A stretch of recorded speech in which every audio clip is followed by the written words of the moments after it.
بەناوی خوای بەخشندەی میهرەبان جوانترین سڵاوتان لێبێت بینەران و بیسەرانی ئازیز و خۆشەویستی کەناڵی ئاسمانی پەیام بەرنامەی دوانگەی خەڵک.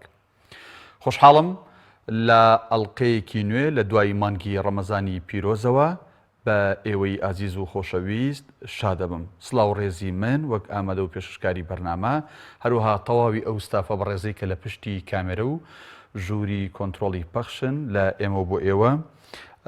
لە ئەم ئەڵلقەی بەرنامەی دوانگەی خەڵکدا پرسیومانە کابینی نوێی حکوومەتی هەرێمی کوردستان پێ وایە کۆتایی با قەیرانەکانی هەرێمی کوردستان بێنێت ئەو هەموو قەیرانی کە هەم لە ڕووی ئابووری هەم لە ڕووی سیاسی هەم لە ڕووی کۆمەڵایەتی قەیرانگەلێک لە هەرێمی کوردستانە ساڵانێکە کەڵەکە بوون. ئایا بە پێگەێنانی کابینەی نۆهەمی حکوومەتی هەرێمی کوردستان کە چەند ڕۆژێک لەمە پێش لە پەرلەمانی کوردستانەوە سەرۆک وەزیران ڕاست پێدراوە یان ناوەکەی پێشکەش بە سەرۆکایەتی پەرلەمان کراوبووی کە کابینەی نۆهەم و نوێی حکوومەتی هەرێمی کوردستان پێک بێنێت. ئایا دەتوانێت ئەم کابینە نوێیە کە پێگەێنەرە سەرێکەکانی بریتین لە پارتی دیموکراتی کوردستان یەکێتی نیشتیمانی کوردستان بزوتنەوەی گۆڕان ئایا دەتوانن کۆتایی بە قەیرانەکان بێنێت؟ ئێمە ئەم پرسیارەمان لە سوۆسیال میدیای پەیام لە دیجیتال میدیای پەیامیشدانەوە. ئێوە دەتوانن لە ڕێگەی پیجی پەیامەوە کۆمنتەکانی خۆتان بنووسن، ڕاوسەرنجی خۆتان بنووسن، هەروەها لە ڕێگەی ئەو ژمارە تەلەفۆنانی کە هاوکارانم بە بەردەوام لەسەر شاشەی کەناڵی ئاسمانی پەیام دای ئەنێن دەتوانن پەیوەندی بکەن، ڕاو سەرنج و تێبینی و قسەی خۆتان لەسەر تەوەرەی بەرنمەکەی ئێمە هەبێت. بێگومان بەڕێزان هەروەک بیرخستنەوەیەک تا پەیوەندیەکان وردە حازرە بن. هەرێمی کوردستان لە ساڵی 2010دا لە 30/9/2010 هەڵبژاردنێک ئەنجامدرا بۆ پەرلەمانی کوردستان کە لایەنە سیاسیەکان گلەی و گازەندەیەکی زۆریان لەسەر شێواز و بەڕێوەچوونی هەڵبژاردنەکە و ساختەکاری و گسیەکان هەبوو، بەڵام دوجار هەموو لایەنەکان بە جۆرێک لە جۆرەکان واژویان لەسەر کردو ئەنجام و دەرئەنجامەکان قوبول کردو هەریەکە و بەپێی ئەو دەنگانەی بەدەست هاتووە بەو بەڕەخمی ئەو تێبینیانی کە هەیان بوو کورسی خۆیان لە پەرلەمانی کوردستان وەرکرد. ماوەیەکی دوور و درێژە نزیک ئەبێتەوە لە ساڵێک کە ئێستا مانگی شەشە مانگی بەڕێوەچوانی 9 مانگە نزیک ئەبێتەوە لە ساڵێک کە ئەو هەڵبژار نەکراوە تا ئێستا کابینەی نوێی حکوومەتی هەرێمی کوردستان بەهۆی ڕێک نەکەوتنی لایەنە سیاسیەکان بە تایبەت دوو لایەنی دەسەڵاتدار پارتی و یەکێتی تا ئێستەشی لەسەر بێت ئەم کابینێ پێک نەهێنراوە. لەو ڕۆژەی کە سەرۆکی هەرێم با بڵێن ئەو کەسەی کە ڕاست پێدراوە بۆ تشکیلکردنی کابینەی نوێی حکوومەتی هەرێمی کوردستان ڕادەسپێرێت مانگێکی لەبەردەستە بۆی کابینەکە پێک بهێنرێت.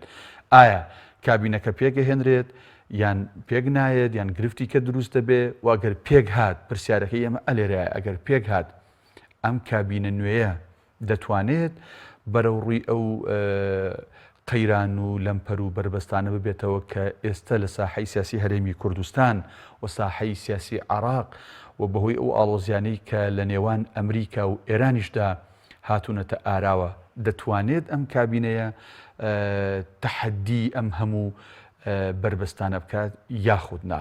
ئەگەر دەتوانێت ئەگەر ناتوانێت ئێوەی بەڕێز و خۆشەویست ئێوەی بینەرانی ئازیز ئێوەی خوێنەرانی پیجی پەیام لە تۆڕی کۆمەڵاتی فەیسبوک دەتوانن ڕاو سەرنج و تێبینیەکانی خۆتان لە ڕێگەی فەیسبوک بە کۆمنت و لە ڕێگەی پەیوەندیکردنتان ڕاستەوخۆ بە بەرنمەکەەوە بۆ ژمارە تەلەفۆنانەی کە بە بەردەوام هاوکارانم لەسەر شاشەکە دایانناوە دەتوانن پەیوەندیمان پێوە بکەن و ڕاو سەرنجی خۆتان بڵن.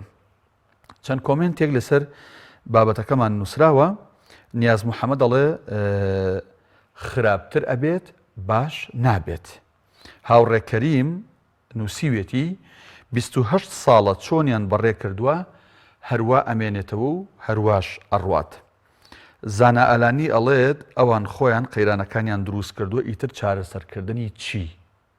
یعنی ئەمە بە بڕای زانا ئەلانی ئەم قەیران و بربەست و لەمپەر و کێشە و گیر و گرفتانی کە لە هەرێمی کوردستانە هەیە هەر خۆیان خوڵقێنەر و دروستکەری ئەم کێشە و گرفت و قەیرانانن بۆیە چارەسەرکردنی چی؟ دیارە مەبەستێتی یان وا تێگە مەبەستی لەوە بێ ئەوان قازانجیان هەیە ئاوا قەیران هەبێت لە پاڵ قەیرانەکانە ئەوان نەتوانن سوود وەربگرن. وری عەبدوڵڵا نووسیوێتی بەو هیوایی حکوومەتی نوێ قەیرانی نوێ بۆ ئێمەی هاوڵاتی دروست نەکات کە بەداخەوە هیوایەکی دوورە. بەڕاستی ئەم کۆمنتە سەرنجڕاکێشە باس لەوە کە حکوومەتی نوێ ڤێرشنی نوێ و قەیرانی نوێ نەهێنێتە ئاراوە بۆ خەڵکی هەرێمی کوردستان و موچەخۆران و فەرمانبەران بە شێوازێکی گشتی. شاد ئەمین نووسیوێتی خراپتر ئەبێت باشتر نابێت. کامەران محەممەد نووسیوێتی بەو هیوایی کۆتایی بێت بە قەیرانەکان. غەفار عومەر نووسیوێتی بە دڵنیاییەوە چاکتر نابێت لەم دۆخەی کە ئێستا تایە دەگوزارین. گۆران کامەران نووسیوێتی هەتا ئەمانە وڵات بەڕێوە بەرن هەرگیز ناتوانن قەیرانەکان چارەسەر بکەن. عومەر سەلاح نووسیوێتی زیاتر ئەبێت قەیرانەکان نەک چارەسەری بکەن و کەم بێتەوە. بێگەرد عومەر نووسیوێتی هەتا وەکو دەموچاوەکان نەگۆڕدرێت چاوەڕێی گۆڕانکاری مەکەن. بەڵە بەڕێزان وەک ئاماژەم پێکرد بەرنامەکەمان ڕاستەوخۆیە بەرنامەی دوانگەی خەڵک لە کەناڵی ئاسمانی پەیامەوە ڕاستەوخۆیە.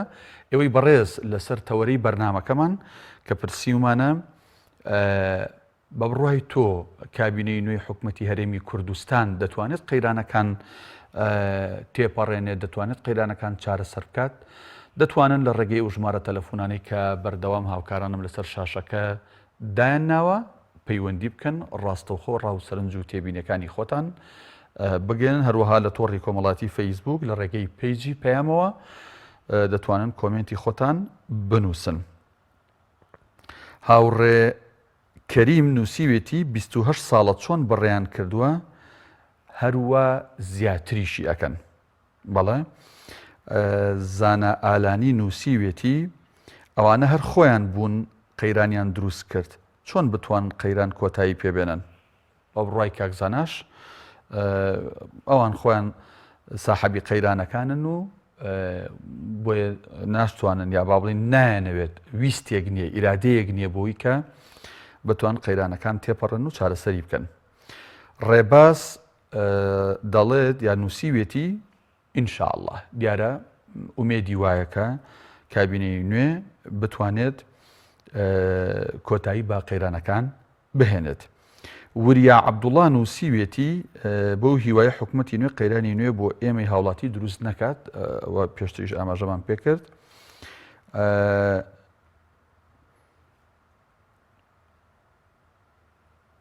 شەیدا ئەمین نووسیوێتی نەخێر هیچ شتێک ناگۆڕێت.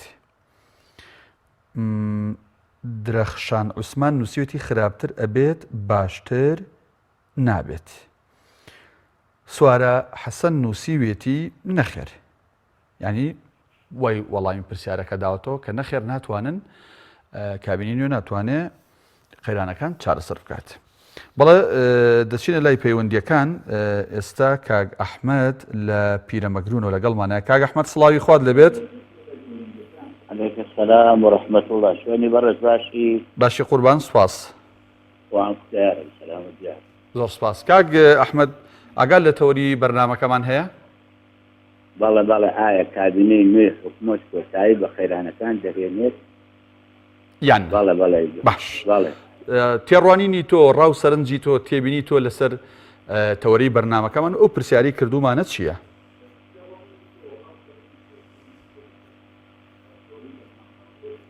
بەڵێ کاک ئەحمەد. بەڵێ ژۆن فەرموو. فەرمیلەکان وەڵڵاهی پرسکەم یارە ئەمان کابینەی نوێ حکوومەت ئەتوانێ هەموو ئیشەکان بکە هیچکە بەجێکە بەڵام ئایا ئەی نایکا ئەمەیان جێگای پرسیارە باشە کە ئەتوانێ بیکە بە بڕۆی تۆ بۆ نایکا کاک ئەحمەد؟ وەڵڵاهی بەڕێزەکەم ئەوە پرسیارە نازانم ئەبێت لە خۆیان بکەیت دیارەمە بەر ئەوان قازانجان لەمایە کە نەیکەن ئێتر ئەو خەڵکە و هابێنەوانەیە ئەو خەڵکە چاوی لە دەچوانەوە بێ ئەو خەڵکە بە دواوان کرد ئەو خەڵکە یعنی ئاوا زیندەگەنا لەم وەختەدا تەمەشاکەی گەلشمان نییە، تەمەشاکەی نەوتە نییە، کارەبایە ئێمە ڕۆژانە لە سعات دووەوە لە سعات دوانزەوە کارەبامان لێ بردە لە نوێژی نیۆڕێ. ئایا ئەمە ئەگەر ئەو بێبیکە چه دەستی گرتووە؟ بەڵێ کەواتە بەڕێی تۆ ئیرادەیەک ویستێک نییە بووی کە بتوانن قەیرانەکان چارەسەر بکەن و تێیپەڕێنن؟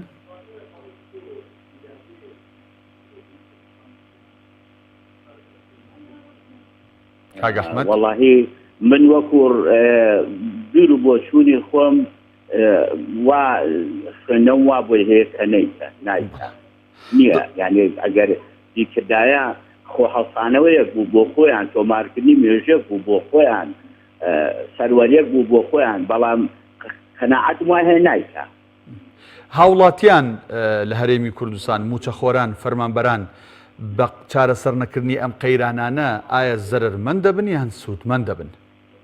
وەڵا بە دڵنیاییەوە ئەمە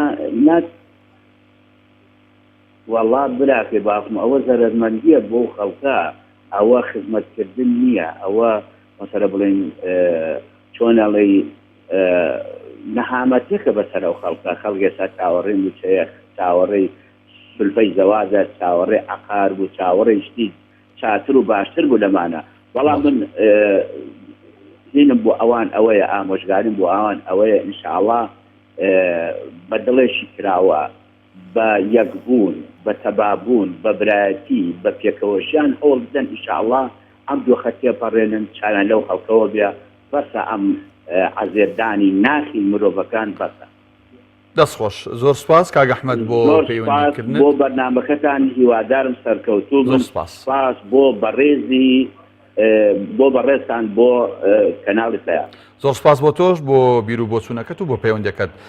دەچینە باریکە کاک بەرزان وەرەگرین. کاک بەرزان سڵاوی خوارد لێبێت، فەرموو. سڵاوی خوا لە ئێوەش و لەسەر کارمەندانی کەناڵی ئاسمانی پەیام. زۆر سپاس، فەرموو لەسەر تەوەری بەرنامەکەمان چیت هەیە؟ لەسەر تەوەری بەرنامەکە کاک داناز، سوێن خواردن بۆ ئەمان هیچ شتێک نییە، ئەوەی کە ئەوان سوێنیان پێ خوارد نقڵدانێکی تازە مۆدیر بوو دەستی خستووە سەری، سوێنیشی خواردووە ئەوەی کە هەیەی بیخوا، ئەوەشی خەڵک بێ هەر بیخوات هەروایش بوو. ئەمجا ئەوان لەوە ئیستفادە ئەکەن ئەم ملیانیان هەبێ لەگەڵ یەکتریە. من بە ماوەی 27 ساڵ هیچ تێ نەکرا تازە خەڵک چاوەڕۆنی سوێن خواردنێکی تازەتر بێ کە بە نقڵدانێک سوێنی خواردووە. ئەسڵەن هەر چەند ساڵە بەخۆیان خواردوویانەوە هەر بۆ خۆشی. کاک بەرزان مەبەستت چییە لەوەی کاڵی بە نقڵدانێک سوێنی خواردووە؟ ینی ئەو سنووقەی لەبەر دەمی سەرۆکی هەرێما بوو تۆ بڕات وایە قورآنیتیانە بووە؟ قورآنیتیانە قاپە نقڵدانێکی تازە مۆدیر بوواتوە. زۆر باشە. ئەگەر ئەوەنە ڕەفتار بۆ قورآنەکەن هەر لەبەر خاتی ئەو قورآنیش بێ وایە شتێکیان کردا، بەس لەبەر خاتی ئەو قورآنە ئەوان قاپی نقڵدانی تازە مۆدی دەهاتوە. ئەوە سەبارەت بە سەرۆکی هەرێم. تەمان حکوومەت مەسرور بارزانی بڕیارە پێکی بهێنێ و کابینەی نۆهەمی حکوومەتی هەرێمی کوردستان کابینەیەکی نوێ و بە حساب بڕیارە تا مانگێکی تر پێک بێنرە و دەست بەکار بێت. حکوومەت مؤسسەی حکوومەت، دامەزراوی حکوومەت دەتوانێت ئەم قەیرانانەی کە چەند ساڵە بەرۆکی خەڵکو و فەرمانبەران و موچەخۆرانی گرتووە، ئەم کابینێ دەتوانێت ئەو قەیرانانە ڕابماڵێ و لایەن بەرێت؟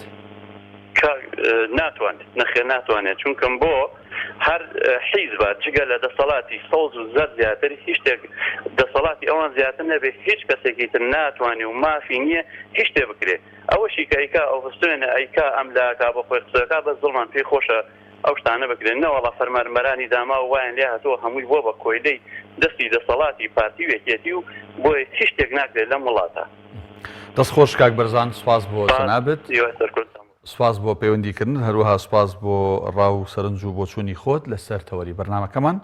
بەڵام بینەرانی بەڕێز، بەرنامەکەمان ڕاستە و خۆیە و دەتوانن لە ڕێگەی تۆڕی کۆمەڵایەتی فەیسبوک لە ڕێگەی پیجی پەیامەوە کۆمنتی خۆتان لەسەر تەوەری بەرنامەکەمان بنووسن، هەروەها لە ڕێگەی ئەو ژمارە تەلەفۆنانەی کە بەردەوام هاوکاران و لەسەر شاشەی پەیامدان ناو دەتوانن ڕاستەوخۆ پەیوەندی بکەن و لەسەر تەوەرەی بەرنامەکەمان کە پرسیومانە ئایا کابینەی نوێی حکوومەت کۆتایی بە قەیرانەکانی هەرێمی کوردستان دەهێنێت یان نا، ئێوە دەتوانن ڕاو سەرنج و بیر و بۆچوونی خۆتان بڵێن لە سلێمانیەوە مەحبوبەمان لەگەڵایە خاتون مەحبوبە فەرموو سڵاوی خۆی گەورە لێ بە دەستخۆشی بەرنامەکە لێ یەکەم سوپاس دەستخۆشی بۆ تۆش کە پەیوەندی کرد زۆر سپاس دەکەم بەڕاستی تەوەرێکی جوان هەڵبژاردووە سپاس مناڵم بەڕاستی ئەی بەو کەسانی کە دڵیان خۆش بێ بەوەی کە لەم حکومەتەیە ئەم ناوە ئەگۆڕێ بە ناوێکی تر تا ئێستا خۆ کاگنێسی خۆی هەر لە پۆست و پلەیە بووە ئەم هەموو قەیرانانە بە فەرمانەوە دەستێکی ئەویشی تیا بووە هەمومان نەزانی ئەدێس چۆن دڵمان بۆ خۆش بێ ئەو بەس تەنها ناوەکەی گۆڕاوە یعنی تۆ تەسەورەکەی تەنها جێگۆڕەکەم تەسەورەکەم نە قەیرانەکان ساعت نابێ بەڵکو زۆر زۆر قەیرانی خراپترمان لەمە بەسەر زیاترمان بەسەرایە ینی قەیرانی نوێترمان بۆ هێنە پێشەوە بەڵێ لەبەرەوەی خۆ هیچ دەموچاوەکان هیچ نەگۆڕاون تەنها پۆست و پلەکان گۆڕاون بەڵێ مەحبوبەخان نمیان سندۆ یانە بەو ئەیان لەیان سندۆ ناویانە بەو ئەمە چی معنایەتی چۆن ئەتوانێ باشە ئەم کەسە ئەم پۆست و پلەبایە بۆ بەرژەوەدی خۆن و تەنها بۆ حیزبەکان بەکارهێنن بەڵێ مەحبوبەخان ئەوەی جەناب دەڵێ ینی کە قەیرانی تۆ چاوەڕێی قەیرانی نوێش بێتە ناو قەیرانەکانی تر سەربار بێت چێ سوودمەندە لە بوونی ئەم قەیرانانەوە چێ زەرەرمەندە هەموو کەسێ زانێت تەنها حکومەتی تەنها دوو حیزبە دەسەڵاتەکە ئەوان زەرەرمەندن یان سوودمەندن قازانمەندن زەرەرمەندن ئەوەی کە زەرەرمەندە تەنها میلەتی هەزار و قوربەت سەرە زەرەرمەندە تەنها ئەوانن کە هەزارن و لەم وڵاتی عنی جێگەیان نییە تەنها ئەوانن بەڵێ دەستخۆش سوپاس بۆ مەحبوبەخان لە سلێمانیەوە سوپاس بۆ پەیوەندیەکەت سوپاس بۆ بیر و بۆچوونی خۆت لەسەر تەوەری بەرنامەکە بەڵێ بەڕێزان هیوە نووری نووسیوێتی لە تۆڕی کۆمەڵایەتی فەیسبوک ئەگەر ئارەزویان لێ بێت بەڵێ دەتوان قەیرانەکان تێپەڕێنن هەروەها دەروون محەممەد نووسیوێتی خوا بکات قەیرانی تازە دروست نەکەن ئەوە هەم مەحبوبەخان ئاماژەی پێکرد هەم چەند بەڕێزێکی تریش لە کۆمنت ئاماژیان پێکردووە کە ترسیان هەیە دڵڕاوکیان هەیە لەوەی کە کابینەی نوێ قەیرانی نوێش بخڵقێنێ و بهێنێتە ئاراوە بۆ فەرمانبەران بەڵام هەندێک بەڕێزیش گەشتبینە هەندێک کەسیش ئاواتە خوازە دەڵێت ئینشاءالله چاگە بێ ئینشاءالله قەیرانەکان نامێنێت ئەمانە هەمووی قسەن تێڕوانین بیر و بۆچوونن ڕاستەکەی کەی دەرەکەوێت ئەو کاتێک کە حکوومەت بە فعلی دەست بەکارە بێت و پلان و بەرنامە و کاری خۆی جێبەجێکات ئایا دەتوانێت بە فعلی قەیرانەکانی ڕابردوو کۆتایی پێ بهێنێت و بیانسڕێتەوە و لەباتی ئەو قەیرانانە خەڵک و جەماوەر و فەرمانبەر و موچەخۆری ئەم هەرێمی کوردستانە دڵخۆش بکەن یان نەخێر وەکوی کە هەندێک کەس تێڕوانون و بیر و بۆچوونی وایە کە نەخێر نەک قەیرانە کۆنەکان ئەو قەیرانە کەڵەکە بووەکان چارەسەر ناکەن بەڵکو قەیرانگەلێکی نوێ و تازەش بە ڤێرشنی نوێوە دەخەنە ناو ساحەکەوە. بەڵە خۆشەویستان ئێمە بەرنامەکەمان ڕاستە و خۆیە پرسیومانە ئایا کابینەی نوێی حکوومەتی هەرێمی کوردستان کۆتایی بە قەیرانەکان دەهێنێت یاخودنا ئێوە دەتوانن لە ڕێگەی ئەو ژمارە تەلەفۆنانەی کە لەسەر شاشەی پەیام دەرەکەوێت پەیوەندی بگرن و ڕاستەوخۆ ڕاو سەرنج و بیر و بۆچوونی خۆتان بڵێن هەروەها ئەوانەی کە لە تۆڕی کۆمەڵایەتی فەیسبوک ئێستا لەسەر خەتنەوە ئەو پۆستەی ئێمە دەبینن ئەوانیش دەتوانن لە ڕێگەی دیجیتال میدیای پەیام بە تەحدیدی لە ڕێگەی پیجی پەیامەوە دەتوانن کۆمنتی خۆیان لەسەر بابەتەکان بنووسن و ئێمەش لێرە هەم لەسەر شاشە کۆمنتەکانیان دەرەکەوێت هەم ئێمە کۆمنتەکانیان بۆ ئەخوێنینەوە. نازگوڵ نووسێتی وێران دەبێت چاک نابێت. باش زانە ئەلانی ئەوانە هەرخۆیان قەیرانیان دروست کردو و بۆیە چارەسەریشی ناکەن. سەلمان کاک سەلمان لە هەولێرە و لەگەڵمانایە. کاک سەلمان سڵاوی خوات دەبێ. ئەم کاتەوە باش سڵاوی خوا لەیەوەش و لە بەرنامەکە و سپاس بۆ برادەری کە پەیوەندیەکەی بۆ گرتم. سپاس بۆ جەنابیشت. فەرموو کاک سەلمان. وەڵا کاکە من ئەڵێم دوور لە اجتهادی حزبی و دوور لە اجتهادی عاطفی و دوور لە ئینتیمابا ئێمە بە منطقی و واقعانە گفتوگۆ لەسەر بابەتەکەین. هەر لە کۆتاییە ئەمە دەنگی خەڵکە ئەوەی کە پارتی دموکراتی کوردستان ممارەسەیەەکە ممارەسەکردنی ئەنجامی هەڵبژاردنە ئەنجامێکە کە خەڵکی کوردستان دەنگی بە زۆرینەیە بە پارتی دموکراتی کوردستان و ئەگەر پارتی دموکراتی کوردستان ئەوە نەکا خیانەتە لە خەڵک و خیانەتە لە دەنگی خەڵک. ئەمەش کارێکی دموکراسیە و ئوسوڵیەتی تێکهێنانی سەرۆکایەتی هەرێم و ئوسوڵیەتی پێکەنانی حکوومەت هەر بۆ شێوازەیەکرێت کە پارتی دموکراتی کوردستان کوردی بۆ ڕێزێگرتن لە دەنگی خەڵک. و دەربارەی ئەوەی کەوا بۆچی ئەم دەموچاوانە گۆڕاوە یان نەگۆڕاوە ئیتر ئەمە ئەم دەموچاوانە بەڕێی من ئەگەر خەڵکانێکی ئۆپۆزیسیۆن بێ بڵێ ئەمە کاری باشە نەکردووە پێش بە پێشەوانەوە چەندین بەڵگە هەیە کەوا ئەو کەسایەتیە کۆمەڵی قەیرانی گەورەی تەواو کردووە بۆ بە دیپلۆماسیەکی گەورە لە دوای خیانەتی 16 ئۆکتۆبر توانیوتی هەرێمی کوردستان بێنێتە ناوەندی جیهانی و دەرگای پەیوەندیەکانی دنیا بکاتەوە بە هەرێمی کوردستان و توانیوتی بە سەڵێکی سیاسی بشکێنێ. یعنی بۆ چوونەکان جیاوازن.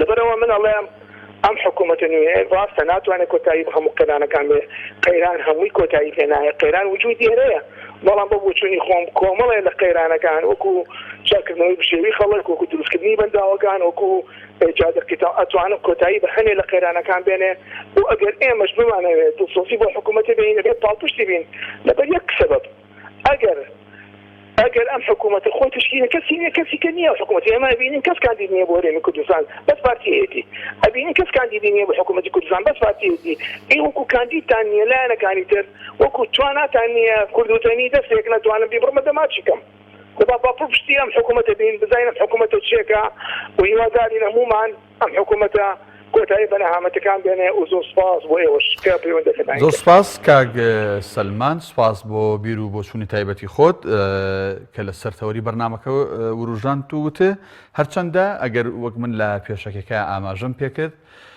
کاک سەلمانی بەڕێز ئەو هەڵبژاردنەی کە کراوە بەڵێ پارتی دیموکراتی کوردستان ئێستا 45 کورسی هەیە و لایەنەکانی تریش ئەو کورسیانەی کە هەیە دانراوە لایەنەکان گومانیان هەیە و تاانیان هەیە و قسەیان هەبوو لە ڕابردووە کە ئەوە دەنگدانێک بووە تەزویری زۆری تیاکراوە فرت و فێڵی زۆری تیاکراوە و ئەبزانم ئەگەر خۆشمان نەدەین لە جێلی فعلەن ئێرە هەرێمی کوردستانە ئەشزانین کە پرۆسی دیموکراسی هەڵبژاردن و ئەمانە بە شێوازێکی دروست و تەندروست و چاک و بە شێوازێکی بێساختە و گزی و فزی بەڕاستی بەڕێوە ناچێت بۆیە ئەوەی کە پارتی دەنگی ئەوەندەی هێنا و یەکێتی چەنی هێنا و گۆڕان و کۆمەڵ و لایەنەکانی ترچەنە ناوە تەسەورکەن ئەمانە دەنگی حەقیقی خۆیان نین ینی ئەو لایەنانی کە دەنگیان کەم هێناوە دەنگی حەقیقی خۆیان نییە لەبەرەوە ئەوانی تەزویریان کردووە نا ئەوان دەنگەکانیان سووتێنراوە دەنگەکانیان دزراوە دەنگەکانیان پوچەڵ کراوەتەوە ئەو لایەنانی کە دەنگیشیان زۆرە و ژماری کورسیشیان زۆرە بڕوا بکە کاک سەلمان ینی ئەگەر بە وجدانەوە سێری پرۆسەکانی هەڵبژاردن و تاعن و ئەو بابەتانە بکەین کە لەو بوارانەیە دەگیرێت هەموو لایەک ئەو ڕاستیە باش ئەزانین کە ساختەکاریەکی بێشومار گزیەکی بێشومار کراوە بۆیە ئەو لایەنانش دەنگی ڕاستەقینەی خۆیان نیە بەداخەوە هیچ لایەنێک دەنگی ڕاستەقینەی خۆی نازانێت چ لایەنێک ئەوانی کەمیانە ناوە لەبەروی دەنگیان لێکەم کراوەوە چ ئەوانی زۆریانە ناوە خۆزگە ئاواتەخوازین لە هەرێمی کوردستان پرۆسی هیچ نا ئەو پرۆسی دیموکراسی کە لە نەعلمانیەکان زۆر بانگەشەی بۆ دەکەن خیانەتیان لەو پرۆسێژ نەکردایەوە ئەو پرۆسێشیان شەرمەزار و بێحورمەت نەکردایە بە شێوازێکی زۆر سادە و ئاسایی و ڕێکوپێک بەڕێوە بچوایەوە بەبێ گزی و فێڵ و تەڵەکە و ئەوانە بواە ئەو کاتای چێ میلەت بەڕاستی چەند سەوتی پێداوە ئەوە یەخوا نوۆشی گیانی بێ و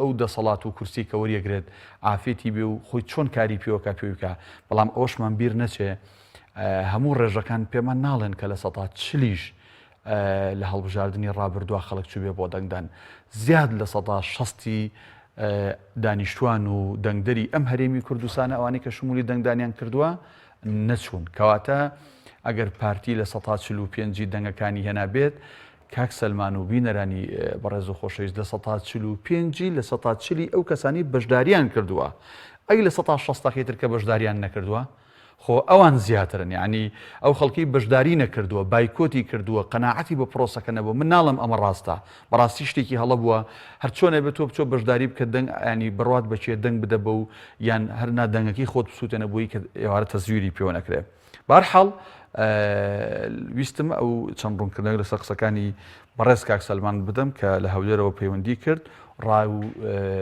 سەرنجی تایبەتی خۆشێتی ئێمە ڕێز لە جەنابێگرین هەرو وەکەوەی کە پەیوەندی کرد دەستخۆشی لەکەین هەم ئەوی کە ڕاو سەرنجی تایبەتی خۆی هەبوو دیسانەوە سوپاسیەکەین. هەر لە شاری هەولێرەوە کاک هۆگر وەرەگرین کاک هۆگر سڵاوی خوارد لەبێ. السلام عليكم. عليكم السلام ورحمة الله. والله هیچ وەک حەکەتان نابی بەڕای من یەکجاری لێدێ چێ بێ؟ پێدەچێت یەکجاریشی لێبێ شتی کەس ڕوو بدە. ئاها قەیران وەبەستە یا شتی چاک؟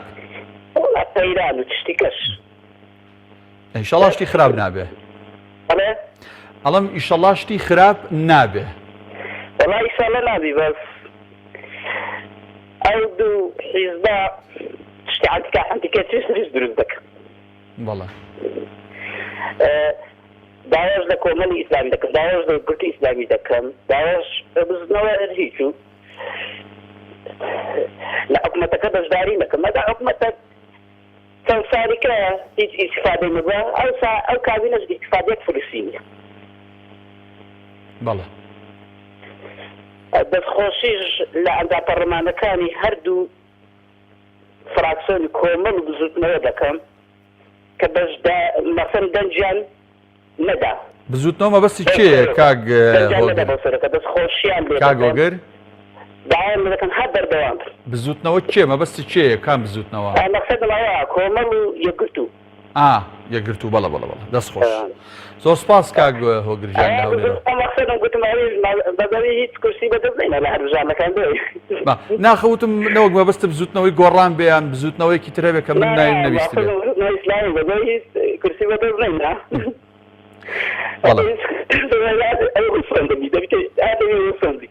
دەست خۆش بێ کاگۆگر سوپاس بۆ تەلەفۆنەکەت سوپاس بۆ بیر و بۆچوونی بەڕێزت. لە تۆڕی کۆمەڵاتی فەیسبوک ئاکۆ کوردی نووسیوێتی ئای نایکەن هەر بە ئارەزوو میلەتی مەڕ شایانی ئەوەیەتی هەر ئاوا تەعاملی لەگەڵ بکرێت.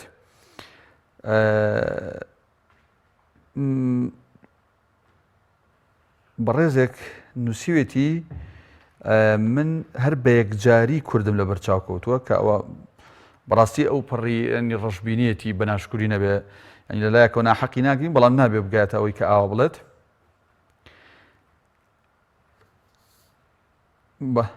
بەڵە کاک حەمە ڕەشید لە ژاراوە وەرەگرین. کاک حەمە ڕەشید سڵاوی خوارد لەبێ قوربان. سڵاوی خوای لە جەنابەت کاکە دەست خۆش بێتەوە وەری جوانە وەڵی ئیدا هەر کەس بۆ چوونی خۆ ڕای بۆ چوونی خۆی هەیە. من بەڕای من ئەوان 8 مانگە تا ئێستا 8 مانگ و نیوە حکوومەتیان پێ تەشکیل نەبووە عەقڵم نایگری چاک ببێ ئەم هەموو قەیرانە ئەم هەموو تەزەخومە ئەم هەموو نەعامەتیە کاکە بەخودای بە ململانەی سیاسی چاک نابێت پێویستی تا ئێستا هێزتریا قوبوڵ نییە هەمومان لەبەر چاومانەوە زعکە خۆ زۆری نەماوە ئێدا کاتێکی زۆری نەماوە هەمووی دە 15 شەوی دی حکوومەتەکەی تەشکیل دەکەن بەڵام عەقڵم نایگری لەوانەی دی چاتر بێ باوەڕم وانە چ دەفەرمی تا جواب بدەمەوە. زۆر سوپاس وەڵایی کاک حەمە ڕەشی ینی لە چ مۆمتەڵەقێکەوە بڕوا دوانیە کە چاکیکەن ینی ئەها ئینسان ئەڵێ شتی تاقی کراوە تاقی ناکرێتەوە یان وەنیە کەسێک شتێکی کردووە تۆڵی بەخوا ئەمە هەمان بابەت و هەمان کوردوتنی خۆڵێ هەمان تاس و حەمامە یعنی تۆ لە چ ڕوانگەیەکەوە لە چ مۆمتەڵەقێکەوە ئاوا ینی گومانت وایە کە نەخێر قەیرانەکان چارەسەر ناکەن و کۆتایی پێنایەنن لەو منتەڵەقەیەوە هەتا ئێستا ئەکێکیان دەخەنی فەقیریە یەک مانگ سلسلەی موسە درێژ دەکەنەوە تا موسەیەکی دەدەن تێگەیتی ئەم هەموو خەڵکەم بە سەزمان و ماڵوێرانە تێب ناتوانن چۆڕەنەوتێکی بدەن بە کەس ناتوانن کارەبای دابینکەن بە تەواوی ناتوانن ڕێوبانی چاوکەن ناتوانیوە شتەکان کە ئیشی سەرەکی پێداویستی ژیان بۆ میلەتە مەزڵومەی تا ئێستا چیان کردوە تێگەیشتی لە منبلانەی سیاسی بەولاوە بۆ مەگەر هەر ئەو دەمو چاوانە نین هەر ئەو دوو حیزبە دەسەڵاتدارە نین 28 ساڵە وەزعەکان ئەوە کەڵەکە بوون ئەوان هامەتی دروست بووە وڵا زۆر دەترسم دەستی دەرەکی تێدا بێ و ڕێگە نەدەن کە چاکسازیش بکەن ڕێگەنەدەن کە کاری چاکەشتن لەو میلەتە وای لێ هاتۆ کاکە سەری لێشێواوە خۆ چاومان لە دەنگدانەکان بوو 145 هات دەنگیدا 55 وازیەنە بێزار بوو لە دەنگدانیش کاکە ئەلەو منتەڵەقەیەوە قسە دەکەم ئیتر دەستخۆشیت بێ دەکەم زۆرم پێ با لێی گەڕێی زۆر سپاس کاک حەمەڕەشید جان سپاس بۆ پەیوەندیکردن سپاس بۆ بیر و بۆ چوونەکانی خۆت جەنابەت هەمیشە لەسەر و تەوەرانەی کە ئێمە لە بەرنامەی دوانگەی خەڵک دانەنین بە سپاسەوە گەورەیەکەیت پەیوەندیەکەیت ڕاو سەرنج و تێبینیەکانی خۆت لەسەر بابەتەکان دەرئەبڕی دووبارە سپاس دەکەین بەڵێ شکار نووسیوێتی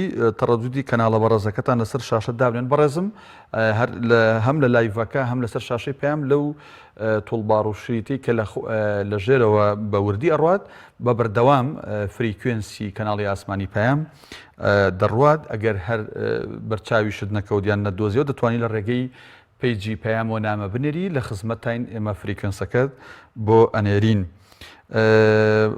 بەڕێزێکی تر بە ناوی ئەبۆ نووسێتی بەڵێ هیچ قەیران نامێنێت من دڵنیام کە قەیرانەکان کۆتایی دێت چونکە کاک مەسرور مرۆڤی ڕۆژی تنگانەیە کاک ئەبۆ واڵێت. بەڕێزێکی تر نووسیوێتی نەخێر قەیرانەکان کۆتاییان پێنایەت قەیرانی تازەش دروستە بێت. بەڕێزان وەک ئاماژەمان پێکرد بەرنامەکەمان بەرنامەی دوانگەی خەڵک ڕاستە و خۆیە ئێوەی بەڕێز و خۆشەویست دەتوان لە ڕێگەی ئەو ژمارە تەلەفۆنانەی کە بە بەردەوام هاوکارانم لەسەر شاشەکەوتا دای ئەنێن و نووسیویانە پەیوەندی بکەن و ڕاو و سەرنج و تێبینی خۆتان لەسەر تەوەری بەرنامەکەمان هەروەها لە ڕێگەی پەیجی پەیامەوە لە تۆڕی کۆمەڵاتی فەیسبووکیش دەتوانن ڕاو سەرنجی خۆتان بە کۆمنت بنووسن هەم کۆمنتەکانتان لەسەر شاشە دەرەکەوێ هەم لێرەش من ئاماژەی پێیەکەم. بۆ بەرنامەکەش تەوەرەکەی ئەمڕۆ پرسیومانە کابینەی نوێی حکوومەت کۆتایی بە قەیرانەکانی هەرێمی کوردستان دەهێنێت یاخودنا بێگومان ژمارەی قەیران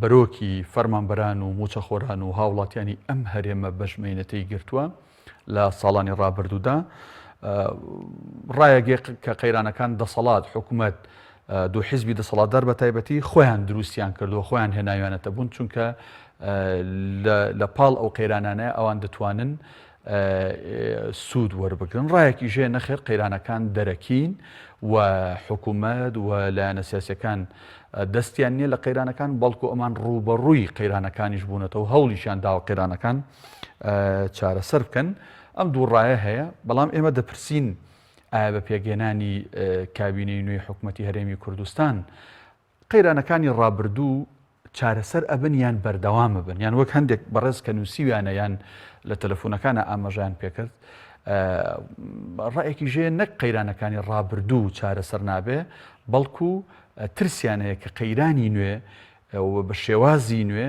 دروست ببێتەوە بۆ هاوڵاتیان و فەرمانبەران و موچەخۆرانی هەرێمی کوردستان کە ئیشەڵا ئێمە ئاوەتەخوازین کە حکوومەتێکی سەرکەوتوو بێ بۆ پاراستنی ئەمن و ئاسایشی هەرێمی کوردستان هەروەها حکوومەتێک بێ سەرکەوتوو بێت لە خزمەتکردنی خەڵکی هەژار و کەم دەرامەت و موچەخۆر و فەرمانبەرەکانی خۆیدا لە ئاست ئەوانە لە ئاستی بەرپرسیارەتیا بێت بەڕاستی نەوەکو باوک بێ بەڵام باوکێک بێ ئاگای لە کوڕەکانی لە کچەکانی لە ڕۆڵەکانی لە نەوەکانی نەبێت کە بەڕاستی ئەرکی باوکایەتی ئەرکێکی قورسە ناوناونیشانێکی گرنگە دەبێت هەر کەسێک وشەی باوکی هەڵگرت ینی بەو ئەرکە بەرپرسیارەتی ئەخلاقیش هەستێ حکوومەتیش کە پێی ئەوترێ باوکی میلەت خۆ کوردوتنی خۆمان پندێکی هەڵە بۆیە پێدەڵم نازام کاکە مامە لە بری چۆلەکەم بۆ بگری بۆیە خەڵکیش بە حکوومەت ئەڵێ باوک کە بە ئەرکی سەرشانی باوکایەتی و ئەخلاقیەتی خۆی هەستێت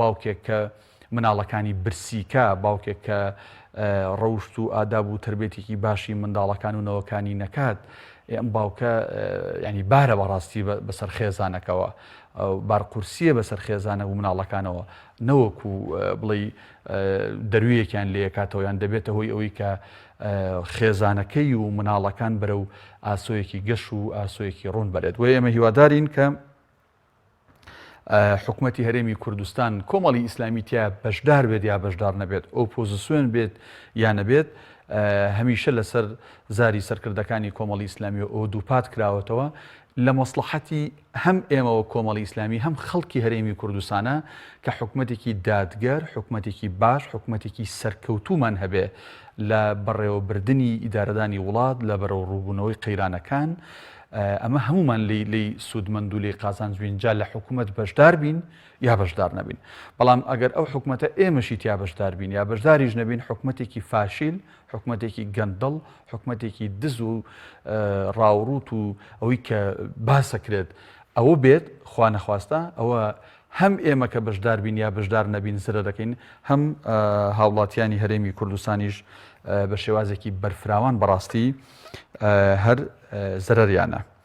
بەڵێ حسین کەریم نووسیوێتی سڵاوتان لێبێت سڵاوی ئێمەش بۆ ئێوە بەڕێزم هەروەها حسین کەلهور نووسیوێتی هاوڵاتیان ئەگەر ئەزمموی 28 ساڵی ڕابردوویان وەرنەگرت بێت ئەوە من دڵنیان بە 28 ساڵی تریش لیان حاڵی نابن خۆزگە ئەو کۆمنتە بە جۆرێکی تر نووسیبە بەڵام ئەوە ڕاستیە و ڕابردوو وەکو خۆی ناوەستێ ئاسمان درەوشاوەیە. کاگ حسین کەلهور پێی وایە ئەگە بە 28 ساڵی ڕابردوو نەمانتوانی بێت بەرەو پێشچوونی باش لە هەموو سێکتەرەکانە بەڕێوە ببین و ئەزمموی باش وەرەبگرین ئەوە بەم چەند ساڵ و بەم کابینە نوێی کە هەشە بەوەش هەر ناتوانین. هاوکارانم ئاماژەم پێکەن کە کاتمان تەواو بووە بەداخەوە بینەرانی بەڕێز و خۆشەویست هەم لە ڕێی شاشەی پەیام و هەم لە ڕێگەی لایڤی پیجی پەیام و لە تۆڕی کۆمەڵایەتی فەیسبوک سوپاستانەکەین کە تا ئێرە بینەرمان بوون سوپاستانەکەین کە کۆمنتان نووسی تاڵکەیەکی نوێ لە بەرنامی دوانگەی خەڵک سوپاسی من وەکو پێشکەشکاری بەرنامە هەروها تەواوی ئەو ستافە بەڕێزەی کە لە پشتی کامێرە و ژووری کۆنتترۆلی پەخش ماندوو سەرقاڵن بم بەرنمەوە سوپاسی و خۆشەویستی ئێمە بۆ ئێوە خواتان لەگەڵ.